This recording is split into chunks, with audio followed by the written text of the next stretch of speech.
En el día de hoy vamos a considerar otro de los nombres de el Señor Jesucristo. Y este nombre es justamente Dios. Las Sagradas Escrituras nos enseñan claramente que Él es Dios mismo. Desde el Evangelio de Juan, en el mismo principio dice, el Verbo era con Dios y el Verbo era Dios. Esta doble afirmación no nos debería dejar lugar a dudas, pero Juan reafirma esta situación al relatar 9 milagros, a los cuales llama señales, para demostrar que solamente Dios podía, por ejemplo, crear agua en vino en el instante, purificar el templo al cual llamó su casa, la casa de su padre, alimentar a 5.000, resucitar a su amigo Lázaro. Su propia hermana le dice que el cuerpo ya está en descomposición, que era el 4.º día de su muerte. Dar vista a un ciego de nacimiento, entre otros. La divinidad de Jesucristo ha sido una de las doctrinas más controvertidas desde la misma historia. Las luchas con los judíos de su época, las grandes controversias, especialmente en el Evangelio de Juan, estaban en realidad basadas en este hecho. O Cristo era, como él decía, el unigénito Hijo de Dios, o era un endemoniado o un loco. Esta discusión dividía a sus propios paisanos.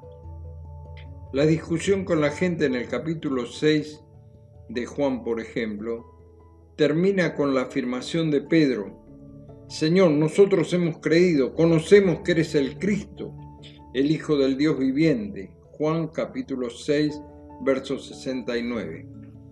En Juan 20:28 encontramos la declaración de Tomás: Señor mío y Dios mío. Esto para un judío sería una blasfemia total. Estaba atribuyendo a un hombre, entre comillas, los atributos de Dios. Pero he aquí que los discípulos no tuvieron dudas en cuanto a su esencia divina. El apóstol Pablo lo afirma categóricamente en Colosenses capítulo 1, versículo 15. Cristo es la imagen visible de Dios, que es invisible. Es su primogénito, anterior a todo lo creado. En él Dios creó todo lo que hay en el cielo y en la tierra, tanto lo visible como lo invisible, así como los seres espirituales que tienen dominio, autoridad y poder. Todo fue creado por medio de él y para él. Cristo existe antes que todas las cosas y por él se mantiene todo en orden. Esto está en Colosenses capítulo 1, versículos 15 al 17. Hay algunas expresiones que afirman cabalmente su deidad. Por ejemplo, la Escritura dice: a Dios nadie le vio, pero he aquí el Cristo, la imagen visible de un Dios invisible. Tiene autoridad sobre el mundo visible como invisible para nosotros, y tiene el poder sobre los seres tanto humanos como espirituales. Conclusión: tiene igualdad con la divinidad. Henriksen, un comentarista bíblico muy renombrado, dice: el hombre, a pesar de ser la imagen de Dios, no es Dios, pero el Hijo, como la imagen del Dios invisible, es primero que todo el mismo Dios.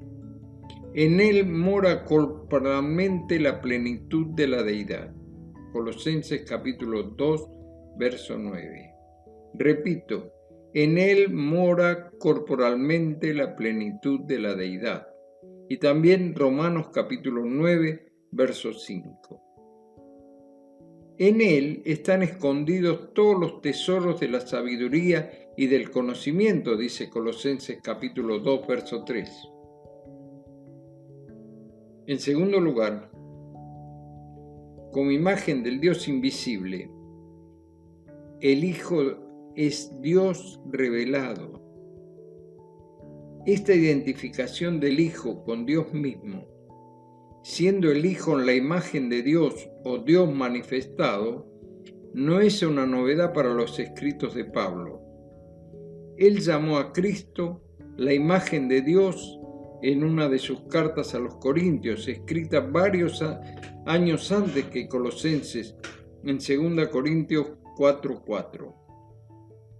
Luego lo volverá a hacer en Filipenses capítulo 2, verso 6, existiendo en forma de Dios. Esta cita es del comentario de Guillermo Henriksen del Nuevo Testamento en Colosenses y Filemón en la página 87. Así como en los tiempos bíblicos la visión de nuestros contemporáneos, la mayoría tiene de él es totalmente distorsionada. Hoy también la gran mayoría solamente ve a un Cristo humano como la vieron sus vecinos, quienes, como ustedes recordarán, le llamaron el hijo del carpintero, o un maestro, como muchos de sus paisanos, pero crucificado, dando lástima, inmóvil, sin poder hacer nada por sí mismo, y en definitiva, como un derrotado. Mientras tanto, las Escrituras testifican de su realeza y de su deidad, por ejemplo en Hebreos capítulo 1, verso 8, en Romanos capítulo 9, verso 5, en 1 Pedro y 2 Pedro 1:1, en Juan, en su primera carta, en el capítulo 5, verso 20, y otras más. La secta de los testigos de Jehová tiene múltiples explicaciones para negar lo que la Escritura muestra muy claramente. Jesús es hombre y a la vez es Dios mismo manifestado en carne. En un mundo donde la figura del Señor ha sido atacada, desvalorizada, afirmemos nuestra fe. Proclamamos el Evangelio en el cual Dios se reveló a través de Cristo. Cristo mismo es Dios, manifestado como Hijo del Dios viviente, revestido de una humanidad plena, pero sin dejar de ser totalmente Dios con nosotros. No puedo dejar de copiarles estos versículos. Haya pues en vosotros este sentir que hubo también en Cristo Jesús, el cual, siendo en forma de Dios, no estimó el ser igual a Dios como cosa a la cual aferrarse, sino que se despojó a sí mismo, tomando forma de siervo, hecho semejante a los hombres, y estando en condición de hombre, se humilló a sí mismo, haciéndose obediente hasta la muerte y muerte de cruz. Por lo cual, Dios también le exaltó hasta lo sumo, y le dio un nombre que es sobre todo nombre, para que en el nombre de Jesús se doble toda rodilla, de los que están en los cielos, en la tierra y debajo de la tierra, y toda lengua confiese que Jesucristo es el Señor, para la gloria del Dios Padre. Filipenses capítulo 2, versos 5 al 11. Que el Señor nos ayude a verle con todo esplendor y gloria, esperando el momento en que ha de venir a buscarnos. Así le veremos tal como Él es. Digamos juntos de corazón: Señor Jesús, ven pronto. Amén. Que el Señor nos bendiga. Será hasta mañana si Dios quiere.